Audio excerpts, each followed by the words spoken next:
is growing concern over the economic impact of the continued major congestion of cargo ships in the Port of Durban, which is one of the largest shipping terminals in sub-Saharan Africa. Over 70,000 containers were reported to be stuck at a Durban port.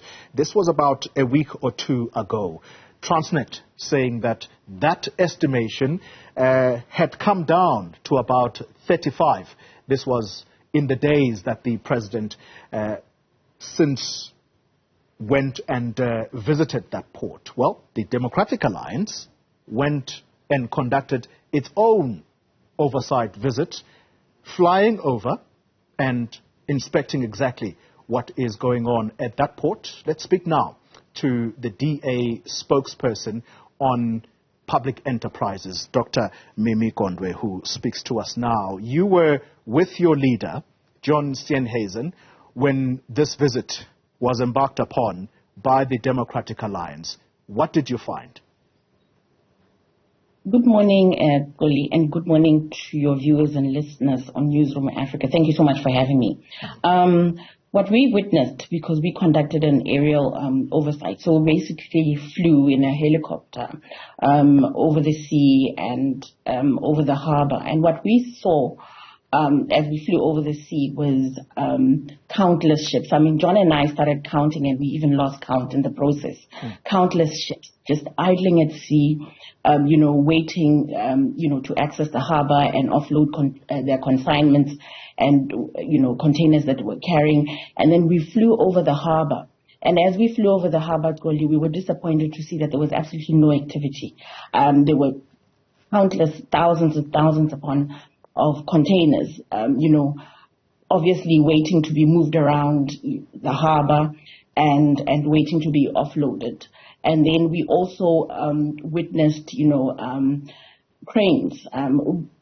Look, Xoli, 2 days into my being on this portfolio, because I moved over from public service and administration and onto public enterprises, I was already inundated with complaints around the inefficiencies in the Durban port, and those complaints relate to, delays at sea, there being only one operational port scanner, delayed exam stops, which ended up costing, an importer or an exporter money, and delays in terms of hauling containers around the harbor.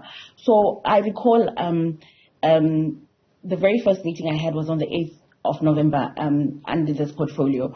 And I recall asking Minister Godhan, the very first question I asked him was, I've been in this portfolio all of but 2 minutes, and already I'm inundated with complaints around the inefficiency of the Durban port. Is there a crisis at that airport? And I remember just detailing the issues that had been brought to my attention. And he responded to say, Xoli, that as far as he's concerned, there is no crisis. And that goes to show how out of touch Minister Godhan is with the SOEs that are falling under his portfolio. And then the president goes there, and the president goes there and says that he's given instructions to management that the issue has to be resolved by early next year. Importers, exporters don't have until early next year. It's a festive season. They need to get their consignments and their goods, delivered to them. Retailers also. So we are concerned that the president is out of touch. Minister Godhan is out of touch. Dr. Gondwe, I know you have to rush back to a caucus meeting, so let's keep this short. Okay. The last time, as media, we reported that there were some 70,000 containers that were at sea. Transnet came back a few days later to say that number had reduced to 35,000, which means that when someone cracks the whip, the work gets done. And so right now, the understanding would be that figure of 35,000 would be considerably lower. Are you telling us that what you found is possibly more that is going wrong there, or more containers that could be at sea right now? Look, Xoli, I can't quantify in terms of saying how many containers, but there were thousands upon thousands. And whether it's 35,000 or 70,000, the backlog is not supposed to be there. There are not supposed to be delays when it comes to ships wanting to offload containers and the like, Xoli. And you've, in your introductory remarks, you correctly pointed out that financially this is not a viable situation. I mean, Transnet reported, that it had least lost 160 million rand in revenue, and that's at the Durban port alone. And then you have the South African Association of Freight Forwarders, which says that the inefficiencies at Transnet are costing the economy more than 100 million a day. Xoli, what's also happening is that shipping companies such as Maersk and MSC have started levying a congestion surcharge of between $200 and $1,000 on South African importers. Our ports are no longer attractive. I mean, if you look at their ranking in terms of the World Bank Index of container performance, our ports are sitting right at the bottom. And so we need to ensure that the private sector comes on board and helps resolve some of these technical issues, because it all boils down to Transnet's inability to maintain, to replace, and even repair some of the infrastructure and equipment at the ports. Final question to you. Yes. Final question to you. What you are saying, the involvement of the private sector, is exactly what President Cyril Ramaphosa said at that port when he visited. But a critic is going to say, well, I mean, you're interviewing the Democratic Alliance, the main opposition party in the country. This is their job, to criticize the government of the day. I suppose the moral of why we are having this conversation, Dr. Gondwe, is to get from you, based on what you saw. We were given a picture by the government of the day that, yes, there was chaos, but the picture is improving. I'm trying to get a sense from you as to whether that picture is indeed improving. Yes, countless containers may still be at sea, but it does not mean that seems to be the order of the day. We were told that things are improving. Sum it up for us. Well, if things were indeed improving, then we wouldn't be still receiving complaints around the inefficiencies of our port. If things were improving, Xoli, when John and I, and that was just, the other day, not even, 3 days ago, John and I would have not seen ships idling at sea, waiting to access the port. John and I would have not seen countless containers. And we're saying that if anything needs to happen, it needs to happen now, Xoli. We cannot wait.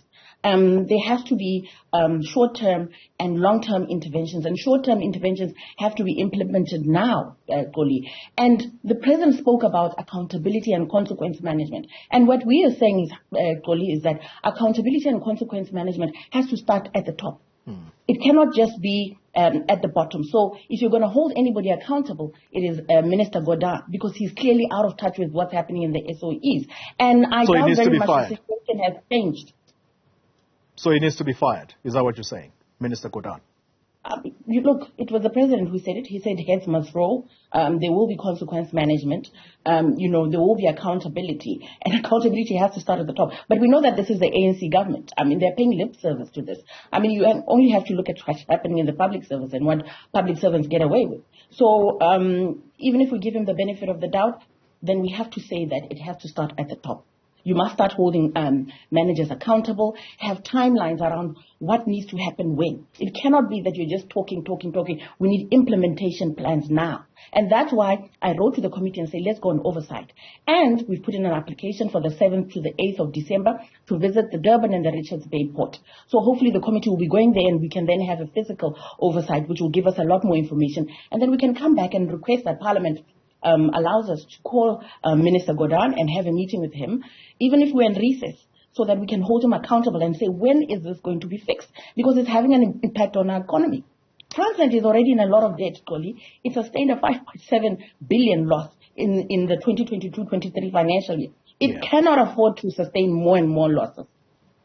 Dr. Mimmy Gondwe, thank you very much for your time. And indeed, the sentiments, those are not going to change. And that is that this parastatal is in trouble. That we cannot mince the words around. However, let's put it to you that we did request, because we told Transnet that we're going to be talking to the Democratic Alliance, and so it would be in their best interest to also come and paint a picture of where things are at these ports, but they told us they are unable to take our interview today. So that's the situation.